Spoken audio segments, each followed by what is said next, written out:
The post-war prosperity so defined by suburban life was not shared by everyone. In the cities, especially the inner cities, the economy was really different. African Americans, who were excluded from all those FHA loans and mortgages and all those new jobs in suburbia, were feeling the effects of being excluded from the mainstream of American economic life. A two-tier system was being created. And in the mid-1960s to the late 1960s, there was a succession of rebellions or riots that people had in the middle of cities, protesting against the way in which African Americans have been excluded from the American dream.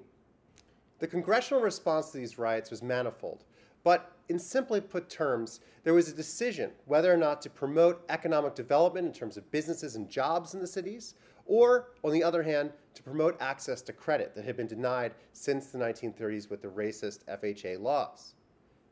Congress came down on the side of credit. And in 1968, they passed the Housing Act, which creates a program to promote home ownership in inner city America called the Section 235 program. Now, what's interesting about this is not just the way it's a response to the social unrest, but also a response to inequality. And the answer to this inequality is credit.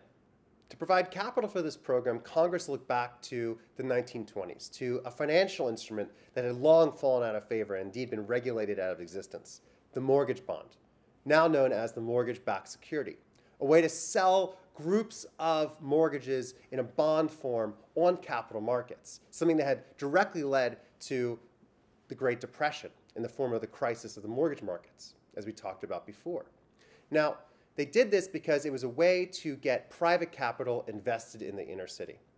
And in doing so, they brought back a new kind of instrument to bring this about. Now, the Section 235 program failed after a couple years. There was fraud.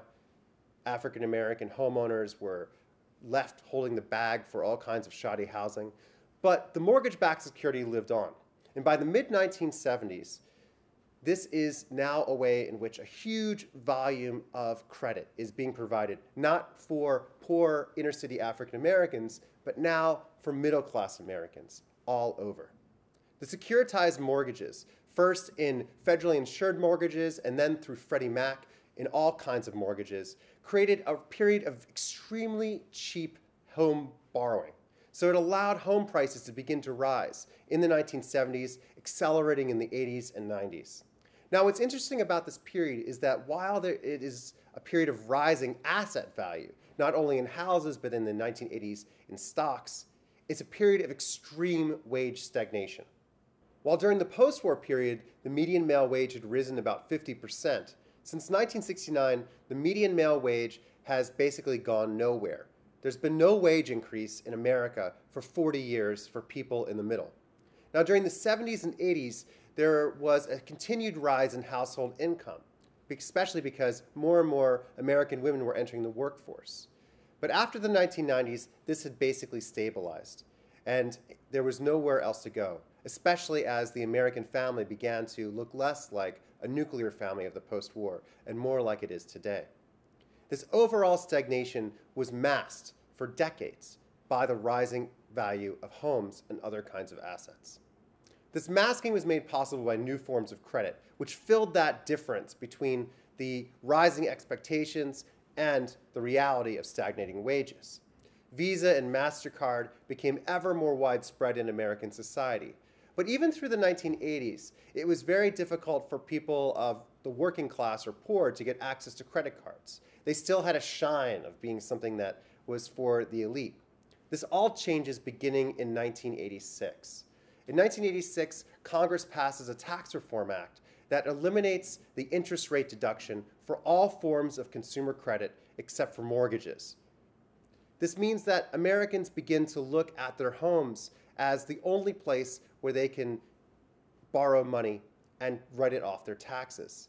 From 1986 to 1991, home equity loans explode as a way to not to just improve one's house, but to actually borrow against the value of these rising assets. Houses had become ATMs. At the same time in 1986, the very first credit card-backed security is created by Bank One. It allows credit cards to be treated like home mortgages, to be for those credit cards balances to be turned into a bond and sold on capital markets. And this allows people to borrow in greater and greater amounts, so that by the early 90s, credit card access is no longer a sign of class status. It's something that everyone has. And through the 1990s, these loan balances are sold on capital markets, not just in America, but around the world.